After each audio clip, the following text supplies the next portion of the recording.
Stéphane Scarella, bonjour. Bonjour à vous. Vous êtes directeur général du salon Rent. Alors quel premier bilan peut-on dresser de cette édition? Je crois un bilan positif dans la mesure où à la fois le salon était plein d'exposants et plein de visiteurs, parce qu'on a fait 12 000 visiteurs professionnels depuis hier qui déambulent dans les allées du salon. Donc on est très très content en termes de visitorat. Je crois des premiers retours, échanges que j'ai eus avec les exposants, ils sont aussi très contents d'avoir pu présenter leurs innovations et très contents du business qu'ils ont pu faire avec eux. Donc c'est plutôt des bons résultats. Ouais. Ce qui caractérise le salon, c'est aussi sa diversité avec des échanges, des colloques, des ateliers, des rencontres formelles, informelles. Il y a vraiment beaucoup de diversité, de variété. Oui, moi je définis toujours le salon Rennes comme une agora. C'est là où les choses se disent, où elles se débattent. Et donc on a beaucoup travaillé sur les contenus cette année. Donc il y avait 40 conférences et ateliers où on va pouvoir parler, échanger sur l'intelligence artificielle ou sur d'autres sujets. Mais on va confronter, on va débattre, on va remettre de la confiance au milieu de tout ça. Et ça pour nous c'est très important. Moi je reste convaincu par exemple que ces 12 000 professionnels ils viennent d'abord pour s'inspirer. Entendre des choses qu'ils n'ont pas l'habitude d'entendre ailleurs et voir des gens sur scène qui sont des experts des sujets abordés. Donc ça c'est la première mission. Et je crois, il me semble en tout cas qu'elle est plutôt réussie. La deuxième mission, c'est qu'il y a, il y a une bouffée d'énergie qui se dégage dans l'ambiance de ce salon, qui est très importante parce qu'on est dans un marché qui est quand même compliqué en ce moment. Donc je suis ravi de voir qu'il y a une énergie positive autour de tout ça. Et c'est aussi l'occasion évidemment de découvrir des petites pépites technologiques, des applis qui simplifient la vie des professionnels, vraiment. Ouais. L'idée c'est vraiment, sur Rent, les professionnels viennent pour s'inspirer d'une part et pour trouver des solutions innovantes d'autre part, pour leur permettre de sortir plus vite de la crise dans laquelle ils sont aujourd'hui, il ne faut pas se cacher. Donc voilà, si nous on réussit à être un petit peu ce hub, ce carrefour entre l'innovation et l'humanisation, parce que cette innovation elle est au service du professionnel immobilier.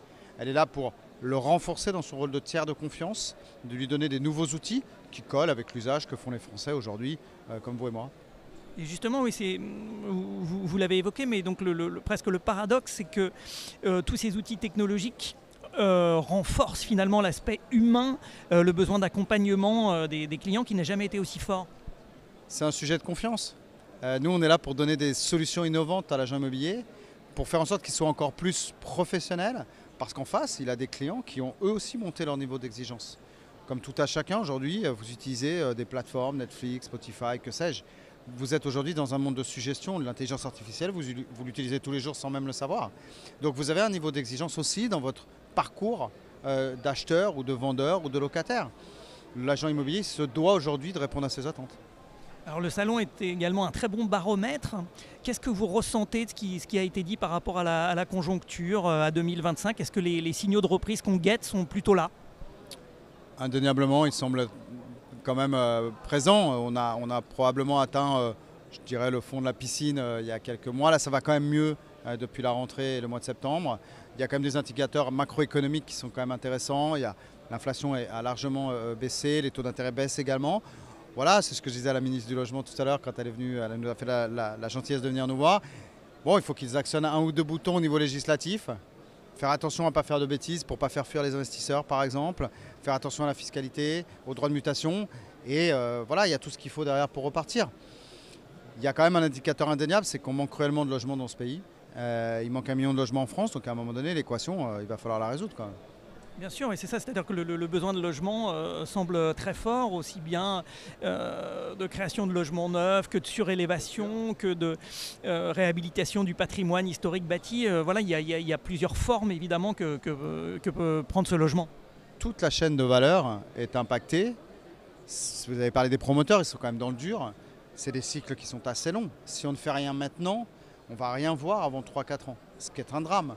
Aujourd'hui, on est quand même face à un enjeu social énorme si on ne prend pas conscience du fait qu'il y a urgence à travailler et à agir sur le logement, ce qui n'a pas été fait depuis quelques années, il faut quand même le reconnaître. On est à la fin d'un Pinel aujourd'hui, on n'a rien derrière, donc ça veut dire moins d'investisseurs.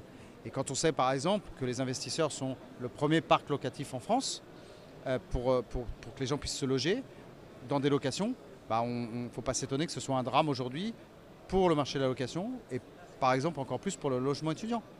C'est quand même un drame dans ce pays aujourd'hui. Alors, à travers ce salon, on sent aussi l'aspect émotionnel, affectif, presque charnel qui touche l'immobilier, aussi bien pour des professionnels de l'immobilier que pour des acquéreurs. Est-ce que vous pouvez nous en parler aussi un peu de de cet immobilier passion? C'est une passion, l'immobilier. Souvent on dit, moi je suis arrivé dans l'immobilier par hasard et j'y reste par passion, mais c'est vrai.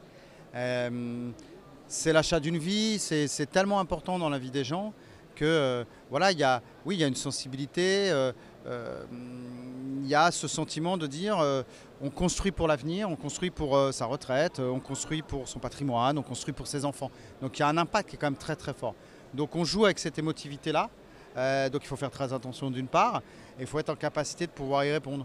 Moi je trouve qu'il y a une énergie là depuis 2 jours, au niveau des professionnels en tout cas, qui est extrêmement positive. Ils sont au service des Français, ils sont au service du projet des Français. Voilà, il faut juste que ça puisse s'opérer correctement, qu'il y ait un peu moins de barrières qu'on en a en ce moment, et refluidifier un petit peu tout ça. Bon, on a capacité à le faire, et on a plein de startups qui sont là, avec plein d'innovations, pour les aider justement à aller plus vite.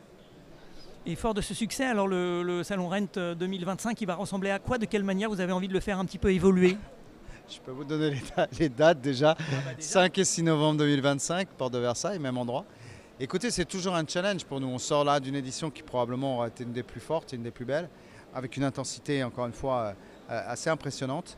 On va pas se dire qu'on va faire mieux, parce que j'aime pas du tout cette formule-là, je ne sais pas. Ce que je sais en revanche avec l'équipe, c'est qu'on va faire différent.